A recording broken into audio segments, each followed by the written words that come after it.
திருமறை குரானிலோ மிக சீரிய முறையில் தொழில் எப்படி செய்யணும், விவசாயம் எப்படி செய்யணும், என்ன செய்யணும், ஒரு முன்னேற்றம் அப்படி செய்யணும், போகணும், வாழ்க்கையில வெற்றி பெறணும், தொழில் ரீதியா வெற்றி பெறணும் அப்படின்னா நம்ம கிட்ட என்ன தகுதி வேணும், நாம என்ன செய்யணும், அதாவது நம்ம கையில என்ன இருக்கு அப்படிங்கறத பத்தி எல்லாம் அல்லாஹ் தன் திருமறையில் விவரிக்கின்றான். அது என்ன அப்படின்னா, நீங்க எந்த ஒரு தொழில முன்னேற்றம் அடையணும் அப்படின்னாலும் வெற்றி பெறணும் அப்படின்னாலும் அது நம்ம கையில இல்ல அப்படிங்கறது தான் முதல் உண்மையா இருக்கு. நம்முடைய சக்திக்குள்ள அது இல்ல, நம்முடைய டேலண்ட்ல அது இல்ல, நம்ம அறிவுக்குள்ள அது கிடையவே கிடையாது. இவ்வளவு பெரிய டேலண்டான ஆளா இருந்தாலும் பிசினஸ்ல தோத்து தான் போவாங்க. ஒரு எக்ஸ்போர்ட் ஒரு ஆர்டர் வருதுன்னா கூட அது முழுக்க முழுக்க நம்மளுடைய கண்ட்ரோல்ல கிடையாது. ஒரு ஆர்டர் வாங்குறோம், ஒரு சாம்பிள் ரெடி பண்றோம், காஸ்டிங் பண்றோம், ரேட்டு அந்த பையருக்கு ஏற்புடையதா இருக்குது. ஒரு ஆர்டர் பெரிய ஒரு ஆர்டர் கொடுக்குறாரு, ஒரு 3 கண்டெய்னர் ஆர்டர் வருது. அதுக்கு என்ன செய்யணும், முதல்ல நூல் எடுக்கணும்.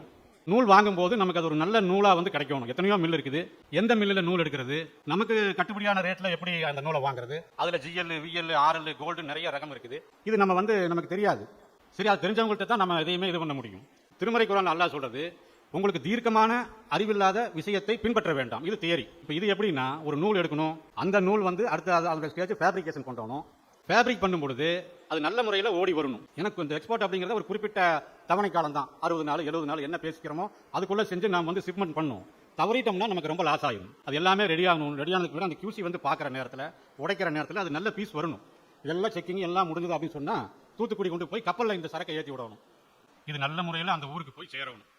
அமெரிக்காவோ எந்த நாட்டுக்கு அனுப்புறோமோ அங்கே போய் சேரும் பொழுது அங்கே இருக்கிற QC ஒரு பண்டலை உடைச்சு அந்த பீஸ் எடுத்து பார்க்குற நேரத்தில் அந்த பீஸ் மெஷர்மெண்ட் எல்லாம் நல்லா வரணும். இவ்வளவு ப்ராசஸும் நம்ம கையில் இருக்கிற ஏதாவது நம்மளால கண்ட்ரோல் பண்ண முடியுமா? ஆனால் அது ஒரு ஆர்டர் சக்ஸஸ் ஆகி வெற்றி அடைஞ்சிச்சுன்னா உடனே பார்ட்டி வேணா வைப்பாங்க. இன்னும் தாங்க சாதிச்சது மாதிரி பெரிய சந்தோஷத்தை வெளிப்படுத்தி பார்ட்டி வைப்பாங்க. அதுவே ஒரு பெரிய கேடா மாறும்.